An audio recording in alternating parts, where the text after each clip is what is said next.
मैंने हर कानून तोड़ा है। नहीं, मैंने तो आज तक एक शीशा नहीं तोड़ा, कानून तोड़ना दूर की बात है। महेश भट्ट की बात हो रही है और ये किसी पुलिस वाले ने नहीं बताया मुझे कि उन्होंने हर कानून तोड़ा है, खुद महेश भट्ट ने कहा। कहां कहा बताऊंगा इस वीडियो में। क्यों अपने ही सगे भाई को सड़क पर छोड़ के चले गए और फिर खुद ही लगा कि मैं कितना घटिया इंसान हूं। कौन थी वो हीरोइन जो हाथ में चाकू लिए महेश भट्ट के सामने थी और फिर एक ऐसा किस्सा बना जो जिंदगी भर महेश भट्ट के साथ जुड़ गया। वैसे आपको लग रहा होगा कि मैं कंट्रोवर्सीज की बात कर रहा हूं। जनाब भट्ट साहब का जिक्र जब होता है ना तो विवाद ज्यादा निकल के सामने आते हैं। अब उसका मतलब यह नहीं है कि इनकी जिंदगी में कोई वाइट साइड है ही नहीं। सबकी बात करेंगे, विवादों की भी बात करेंगे, उनकी जिंदगी की पॉजिटिव साइड की भी बात करेंगे।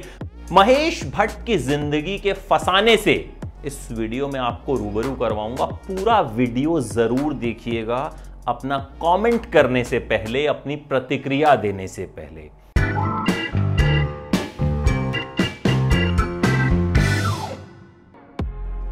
बीस सितंबर 1948 को नाना भाई भट्ट के यहां पैदा हुए। पिता फिल्मों में ही थे, प्रोड्यूसर थे, लेकिन ऐसा नहीं था कि महेश भट्ट को बड़ी आसानी से जो है चीजें मिल गई। खूब स्ट्रगल करना पड़ा। महबूब स्टूडियो जाते थे, चक्कर लगाते थे खूब। एक बार वहां गए, गेटकीपर ने कहा कि हाँ भाई किससे मिलना है, अंदर जाने की इजाजत नहीं है, ऐसे ही चले जा रहे हो अंदर। तो भट्ट साहब ने कहा राज खोसला से मिलना है। राज खोसला उस वक्त के बड़े प्रोड्यूसर हुआ करते थे। गार्ड ने कहा जानते हो?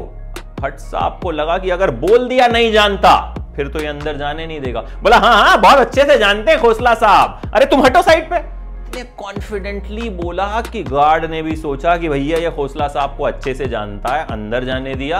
अंदर गए, खोसला साहब से मुलाकात की, बोले साहब काम करना चाहता हूं आपके साथ। खोसला साहब भी इंप्रेस हुए।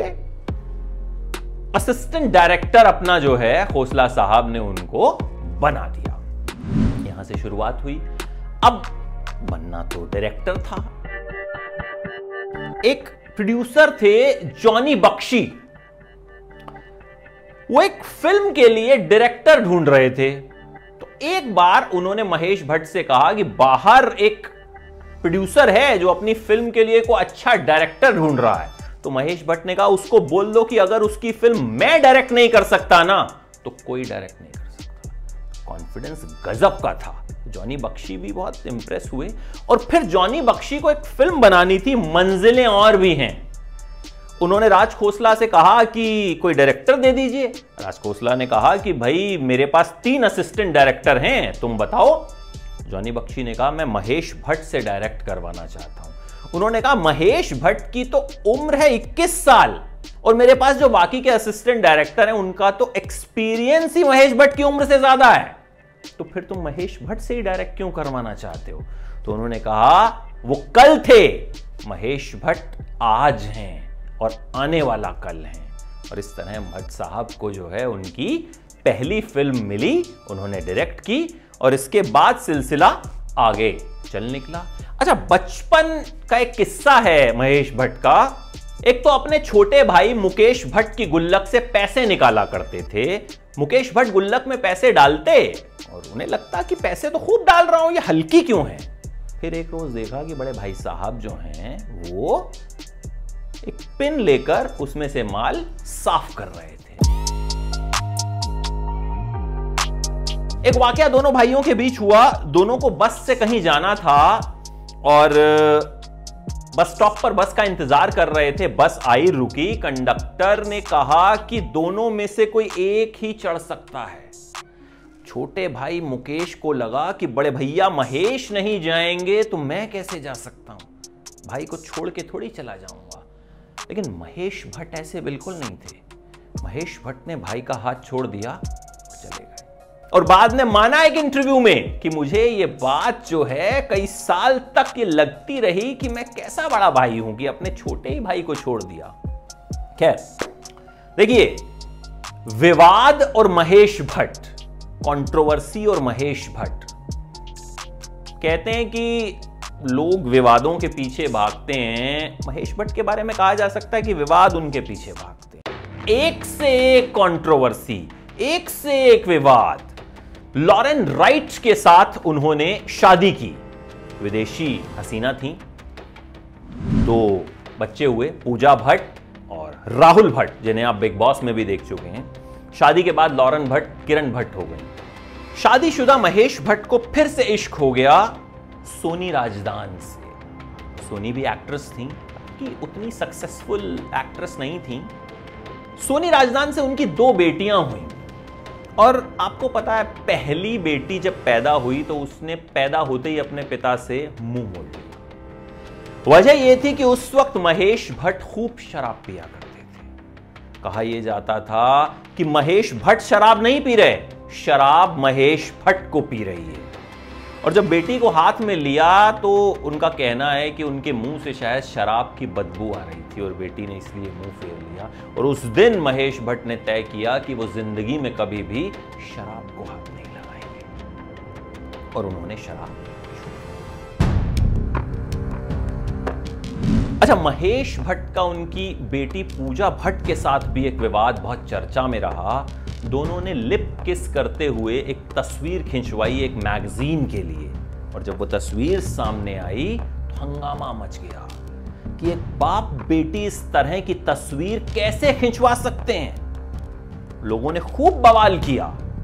महेश भट्ट ने उस दौरान यह तक कहा था कि अगर पूजा भट्ट मेरी बेटी ना होती तो मैं उनसे शादी कर लेता।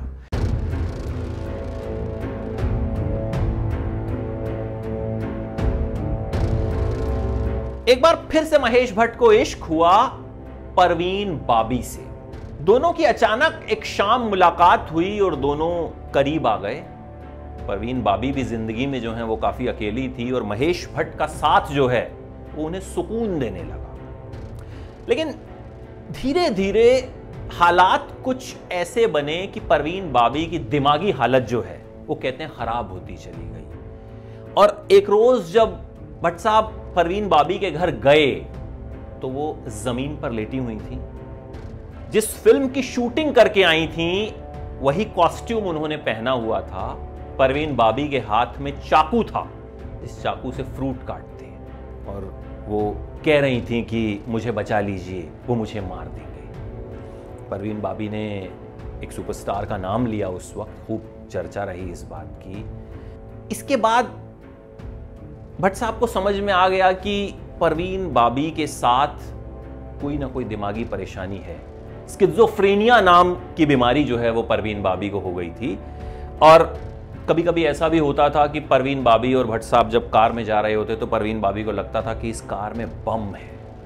भट्ट साहब ने कोशिश की इलाज करवाने की, इलाज हुआ लेकिन कोई फायदा नहीं हुआ। परवीन बाबी जो हैं वो इस दुनिया को अलविदा कह गई। परवीन बाबी और अपनी कहानी पर उन्होंने वो लम्हे भी बनाई। लोगों ने कहा कि परवीन बाबी की बर्बादी के लिए जो है वो भट्ट साहब ही जिम्मेदार हैं। लेकिन आपको पता है जब परवीन बाबी की मौत हुई उस वक्त उनकी डेड बॉडी को क्लेम करने वाला कोई शख्स नहीं था। महेश भट्ट वहां थे, उन्होंने उस बॉडी को क्लेम किया। और उस वक्त मोहित सूरी जो है महेश भट्ट के साथ काम कर रहे थे। जहर फिल्म वो लोग बना रहे थे और उसका एडिट चल रहा था जब भट्ट साहब को फोन आया कि परवीन बाबी नहीं रही। मोहित सूरी ने भी कहा कि वो भी अब से पहले तक यही मानते थे कि परवीन बाबी की मौत के लिए भट्ट साहब ही जिम्मेदार हैं। लेकिन उस वक्त जो उन्होंने भट्ट साहब के दिल में परवीन बाबी के लिए जज्बात देखे तो उन्हें लगा कि नहीं, ऐसा नहीं है। और उन्होंने फिर फिल्म बनाई वो लम्हे, महेश भट्ट और परवीन बाबी की लव स्टोरी पर। अच्छा, एक दौर ऐसा भी आया था जब महेश भट्ट LSD नाम की ड्रग बहुत ज्यादा लेने लग गए।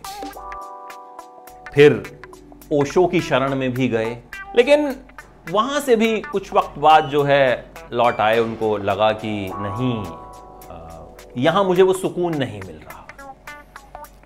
और फिर जिंदगी का सफर जो है वो आगे चलता रहा। ये है एबीपी न्यूज, आपको रखे आगे।